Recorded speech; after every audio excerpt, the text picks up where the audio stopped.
Inside weekend के इस episode में आपका स्वागत है। मैं हूँ प्रियंबरा।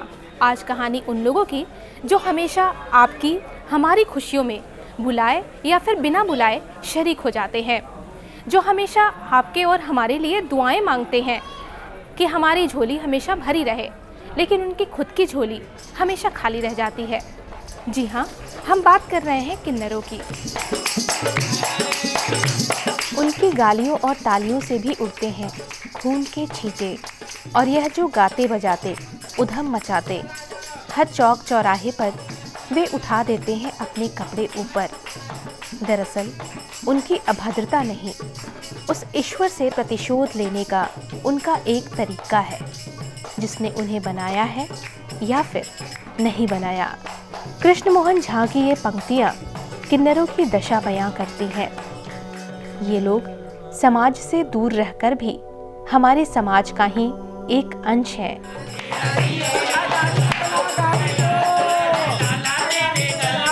लोगों की खुशियों में शरीक होना, उन्हें दुआएं देकर इनाम लेना इनकी जिंदगी का हिस्सा होता है।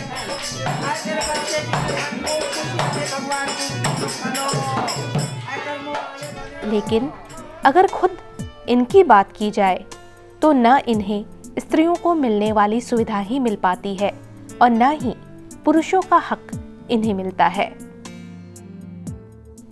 मिलिए रेशमा से, सुंदर, प्रतिभावान। हमने उनसे उनके बारे में जानने की कोशिश की। हमारी शुरुआत ऐसी हुई है, हमारे घर वाले मम्मी पापा जब हम छोटे थे तो कम्युनिटी के लोगों ने कुछ ने देखा कि बोले तो हमारी कम्युनिटी के लोग हैं, इनको आप हमारे साथ दे दीजिए। तो हमारे मम्मी पापा बोले कि भाई देखो, आज भी तुम्हारे में जाना है और इसने कल भी तुम्हारे में जाना है, लेकिन कुछ समय हमें दो, हम चाहते हैं कि हो सकता है कुछ पढ़ लिख के कुछ और कर सकें। तो 11वीं 12वीं तक मम्मी ने पापा ने पढ़ाया।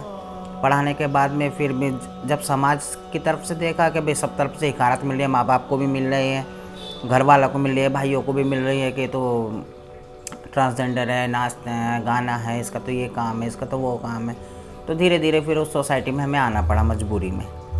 अब हम नहीं चाहते थे कि सोसाइटी इसको ज्वाइन करें। फिर ज्वाइन करने के बाद में धीरे धीरे हम लोगों को आदत पड़ गई कि चलो ठीक है, जब ऐसा ही है किस्मत में तो यही ठीक है, ऐसे ही करेंगे। लेकिन मतलब हम नहीं चाहते कि हमारे माँ बापों को या भाई बहन को किसी हमारी वजह से किसी तरीके से उनको दोष लगे। पेरेंट्स ने जाने की कोशिश नहीं करी। 1-2 बार हमने मिलने की कोशिश करी पेरेंट्स से, तो मना कर दिया। ख़ास तौर पे हमारे भाइयों ने मना कर दिया। मम्मी ने तो एक बार को नहीं मना करा। मम्मी कहने लगी कि चलो हम मिल लेंगे, हम बैठेंगे, वो बोलेंगे, चालेंगे। लेकिन भाइयों ने मना कर दिया कि हमारे घर नहीं आने चाहिए, हमारी फैमिली पे अच्छा प्रभाव नहीं पड़ता, हमारे रिश्तेदार बुरा मानते हैं कि तुम्हारे घर में ये ऐसा है वैसा है, इसलिए भाइयों ने मना कर दिया। तो हम नहीं गए फैमिली से मिलने के लिए। हे भगवान, हे भगवान, सबको सुख शांति दे, सुख शांति दे, सबको रोजी दे। चलो। सुबह के 8 बज रहे हैं। रेशमा अपनी टोली के साथ निकल पड़ी हैं रोजी रोटी की तलाश में।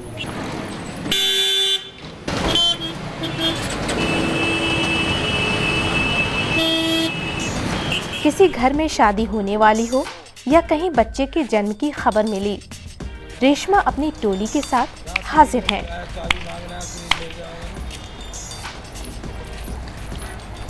कोई शादी वादी हुई तो बता। बताओ, किसी के बच्चा हुआ हो तो? बच्चा नहीं हुआ, किसी को नहीं हुआ। किसी के ना हुआ? शादी भाई वहाँ अभी बहू तो नहीं आई इनकी? आने वाली है बस।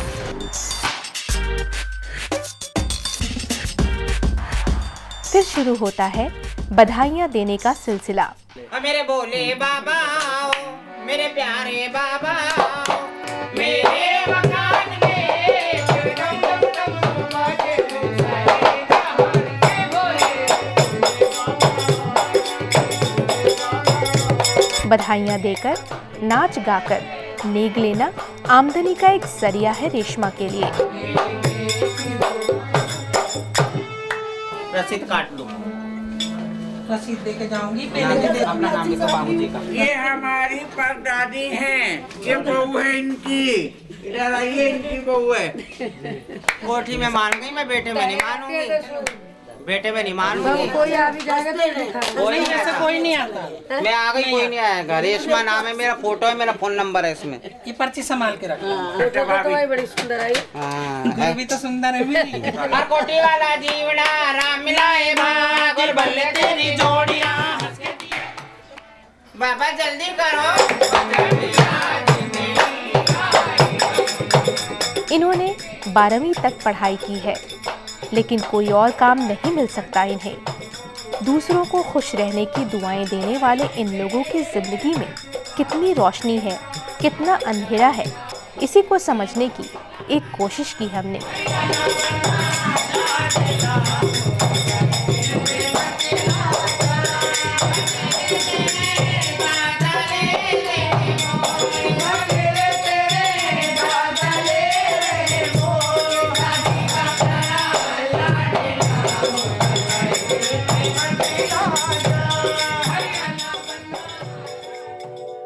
आप इस कम्युनिटी की हैं, आपको कैसे पता चला, कब पहली बार आपके पेरेंट्स को पता चला? जैसा कि एट फर्स्ट मेरी गुरु ने अभी आपको बताया, ठीक वैसे ही हम लोगों की दास्तान है, कुछ अलग नहीं है हट के। सबके साथ ऐसा ही होता है, और कुछ अलग होता तो मैं आपको बताती।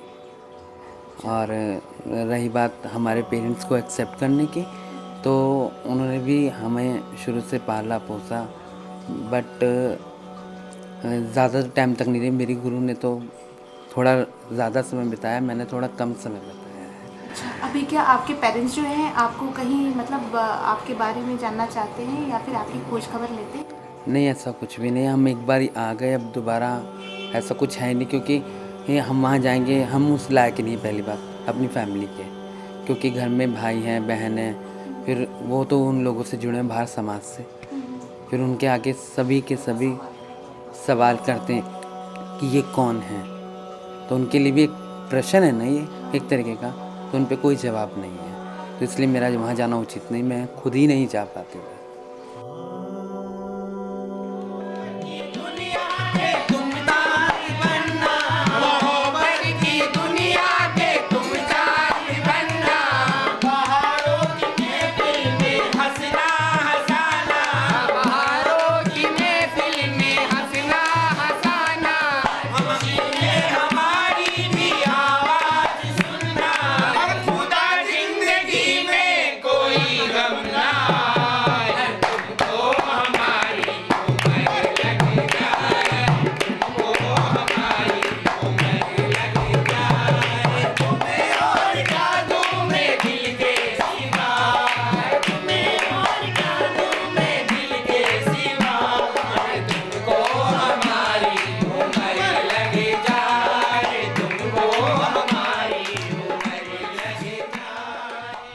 गुरु ये क्या कम के सारे पैसे रखते हैं, जैसे हमारे कपड़े हो गए, हमारे जेवर भी हो गया, हमारा खाना पीना हो गया, सब वो हमें सबको देती हैं, बांट के देती हैं। जो उनका अपना खर्चा वो अपने लिए रखती हैं, हमारा खर्चा हमें दे देती हैं।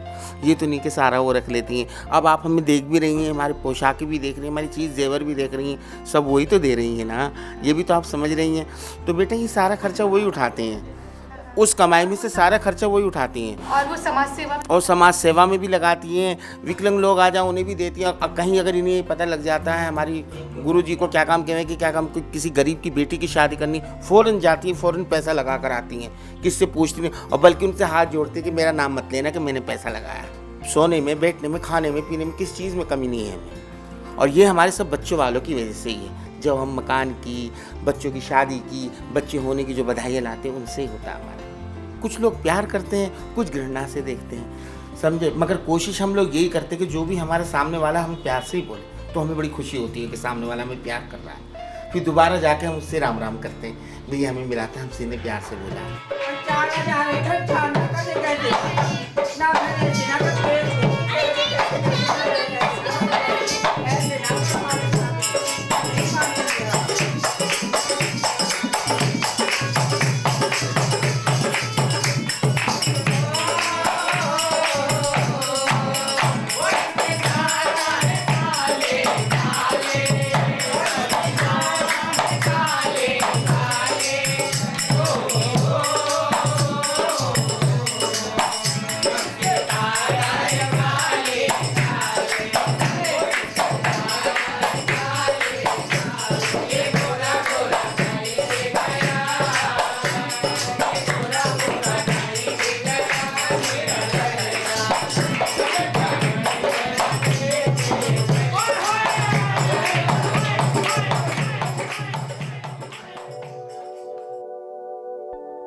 मेरे जो परिवार थे ना उनके साथ में रहती थी, उन्हें अच्छा नहीं लगता था।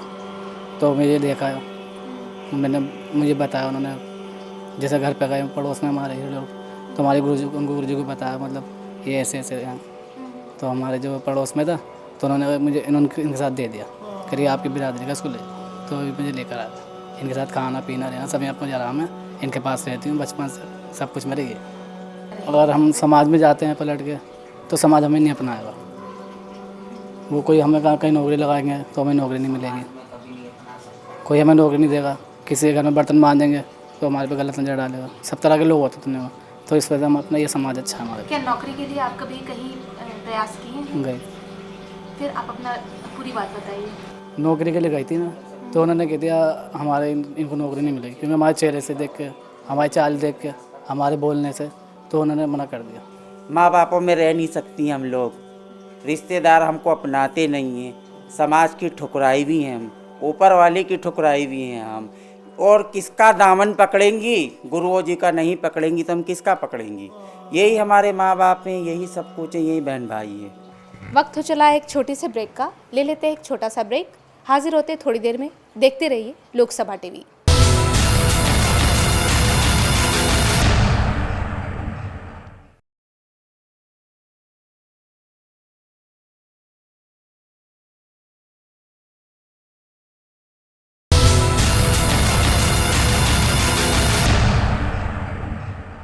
ब्रेक के बाद आपका स्वागत है। हम बात कर रहे थे किन्नरों की।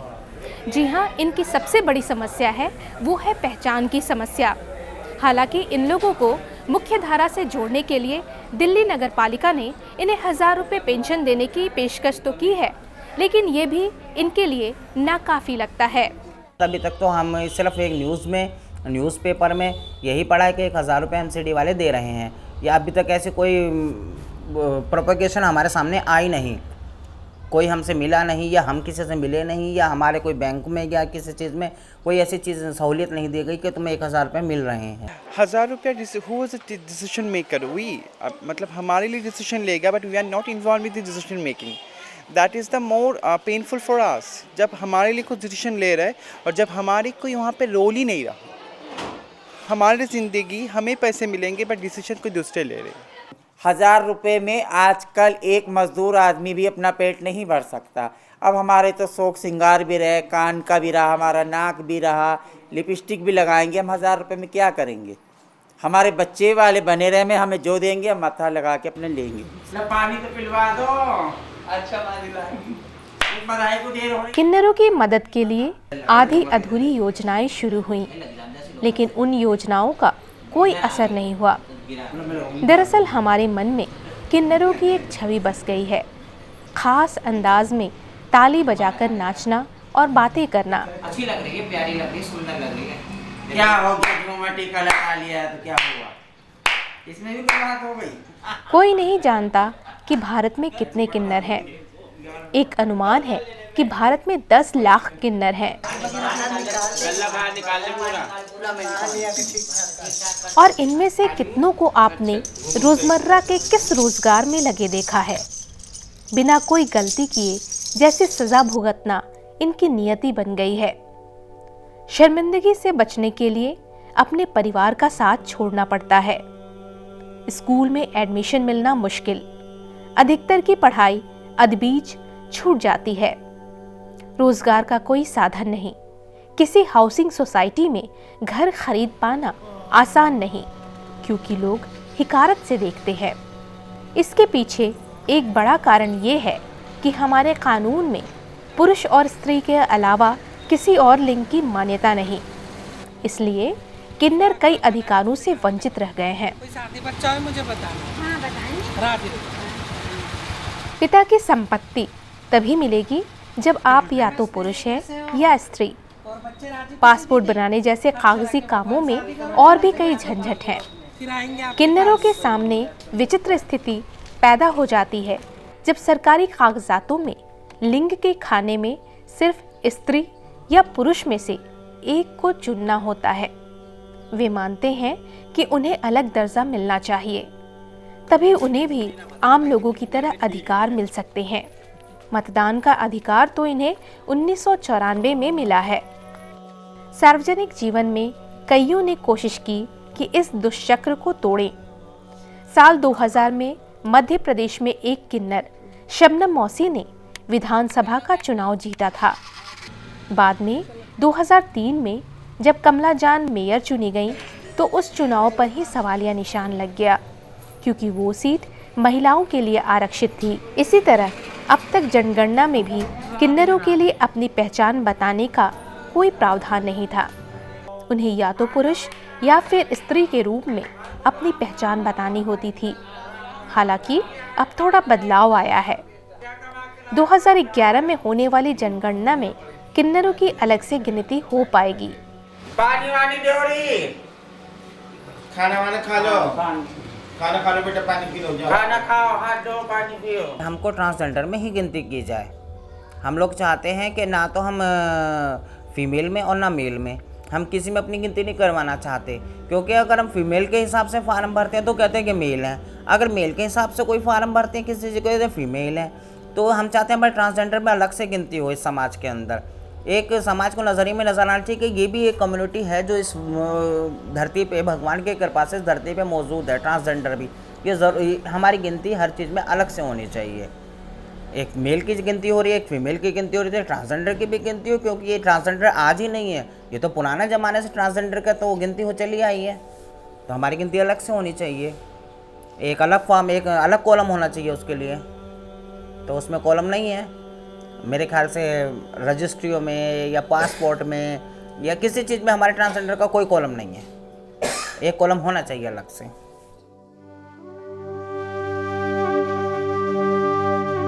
ये है हिजड़ों का खानकाह। दिल्ली के महरौली में स्थित ये वो जगह है जहाँ पहले किन्नरों को दफनाया जाता था। कहते हैं ये कब्रें बादशाह लोदी के ज़माने की हैं। जगह की कमी के कारण अब यहाँ दफनाना बंद कर दिया गया है, लेकिन आज भी किन्नर आकर फूल चढ़ाते हैं और गरीबों को दावत देते हैं। यहाँ के रखवाले ने इस जगह के ऐतिहासिक महत्व के बारे में बताया। ये हमारी एक माई औलिया हैं सबसे बड़ी। ये यहाँ एक बुज़ुर्ग थी बहुत पुरानी, जिस टाइम ये जंगल वगैरह पड़ा था, खाली एक मस्जिद सामने की थी। ये मस्जिद अल्तमस बादशाह ने बनवाई थी।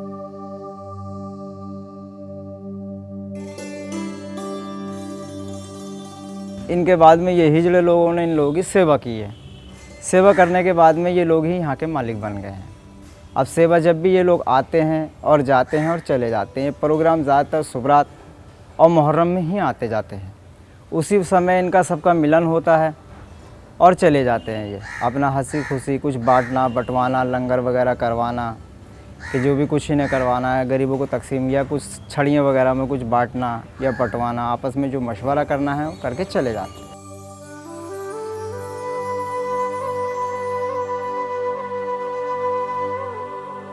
अब नहीं दफनाते हैं लोग। ये कुछ 10-15 साल से पहले इनकी मुनादी हो गई है यहाँ दफनाने में, क्योंकि ये जगह फुल हो गई है। फिर माई का ऑर्डर नहीं है, क्योंकि ये बशारत में बता देती हैं अच्छा या बुरा, यहाँ या ना का जवाब।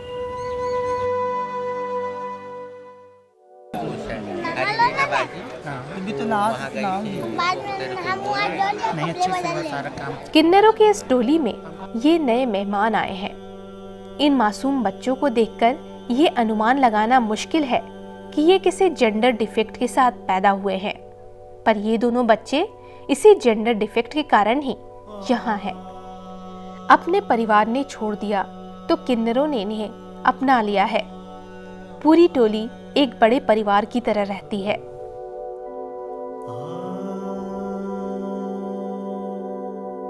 अभी फिलहाल हम किन्नरों के महासम्मेलन में हैं। ये जो बच्चे हमारे साथ बैठे हुए हैं ये भी किन्नर हैं। आइए इनके बारे में हम जानते हैं। इनके बारे में बताइए। ये बच्चे हैं, किसी को पैदा हुए थे तो ये कानपुर में पैदा हुए थे, तो 4 दिन के इसके माँ बाप हमें सौंप गए थे और उन्होंने कहा कि आपके समाज के हैं, आप इन्हें रखिए। तो हम अपने अच्छे से रख रहे हैं, पढ़ा रहे हैं, लिखा रहे हैं। ये नजफगढ़ में रहते हैं, नजफगढ़ के रघुवीर नगर में। तो इन वहाँ दे गए थे उनको। ये 4 महीने का बच्चा था जब ये दे गए थे। अभी तक इनको पढ़ा लिखा के तैयार करेंगे अपने बच्चों की तरह से पालेंगे, परवरिश करेंगे। इनकी उम्र क्या है इन दोनों की? इसकी 6 साल है और इसकी 12 साढ़े 12 साल। ये दोनों मेरे बच्चे हैं,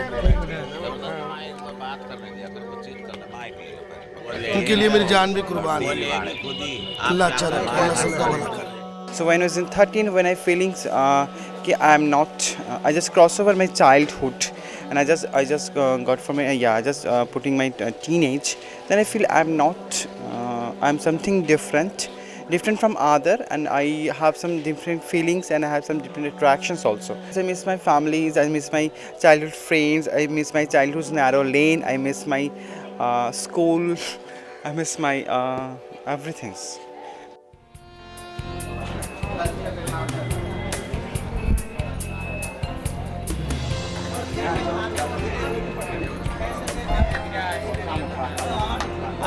आमतौर पर ऐसा सम्मेलन तब होता है जब किन्नरों के किसी गुरु की मृत्यु हो जाती है। ये सम्मेलन हमारे बुजुर्गों की याद में जैसे बरसी होती है, बरसी टाइप जैसे हमारा वो यही खुशी होती है, गम होता, इसी में हमारा सम्मेलन होता। और ये कोई हमारे किसी के डेथ बुजुर्ग की हो जाती है ना, उसका हम बरसी करते हैं, उनकी याद में सम्मेलन। हमारे बिरादर में इसको घड़ा बोलते हैं, बुजुर्गों का घड़ा। ये बैठी चंद्रा हाजी, हमारे जो मेन हैं यहाँ की, जिनके गुरु की डेथ हो गई थी, ये सम्मेलन के करता धरता ही बैठी हैं। अच्छा, आप अपने गुरु के बारे में कुछ बताएंगे? मेरा गुरु था आजी, गुड्डी आजी नाम है। मेरा गुरु का इंतकाल हो गया, उनके सम्मेलन हो रहे, ये सब उनके भंडारा, उनका सम्मेलन, मायू सबको बुलाते, सब मिलके करते हैं सब काम, अकेले हम नहीं करते, सारा भाई मिलके करते, सब पैसा देते, सब ये भंडार होते हमारा, सब चारों सबका सब मुल्क के आते, हाँ सब दुआ करते, आशीर्वाद करते, अपना खुशी मनाते, अच्छा करते। उम्र वाली बूढ़ी बहुत उम्र के थे, 107 साल की थी।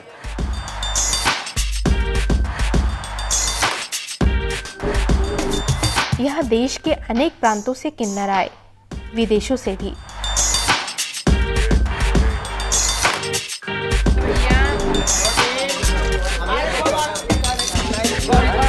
खाना होते ना, वैष्णो खाना, दाल चावल रोटी सलाद यही सब होता है। हाँ। दाल है, चावल है, दाल है, चावल है, सादी सब्जी है। चावल दे, चावल लिट्टी रोटी हटा, चावल चला। देखो सादी सब्जी है। मंदिर में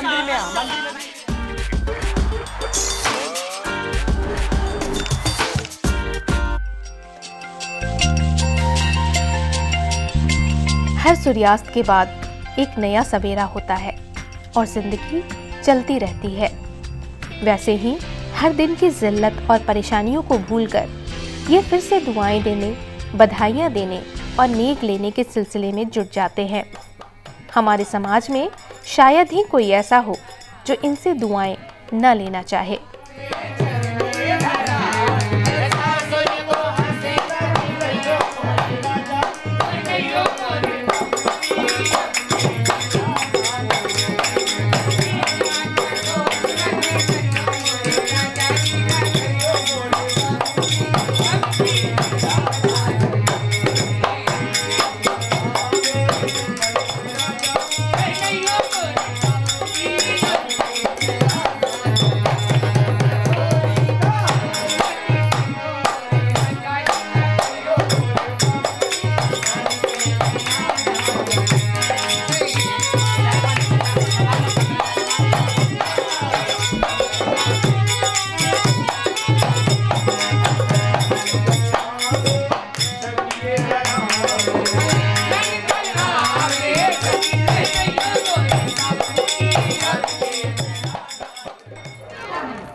ले आओ एक थाली में आटा, कटोरी में चावल, कटोरी में चीनी, अच्छी से साड़ी, मारुति गाड़ी, सोने की अंगूठी, 25,000 रुपए नकद विदाउट डिस्काउंट। इनसाइड वीकेंड में आज सिर्फ इतना ही। देखते रहिए लोकसभा टेलीविजन। दुनिया जो हमारे समाज के बच्चे पैदा होते हैं, डर के मारे मार डालते हैं, फेंक देते हैं, तो उनसे भी मेरे हाथ जोड़कर निवेदन है, अगर कहीं हमारे जैसा बच्चा पैदा हो तो कृपया हम लोग को सौंप दें, ये तो भगवान की देन है। इस धरती के ऊपर अगर हम जैसे कोई लोग हैं तो कृपया प्लीज़ उसकी रिस्पेक्ट की जाए, उसको हकारत की नज़र से ना देखा जाए। तो कृपया हमसे सिर्फ प्यार से बोला जाए, जो भी अच्छी बात बोलनी है या बुरी बात बोलनी है बहुत प्यार से बोला जाए।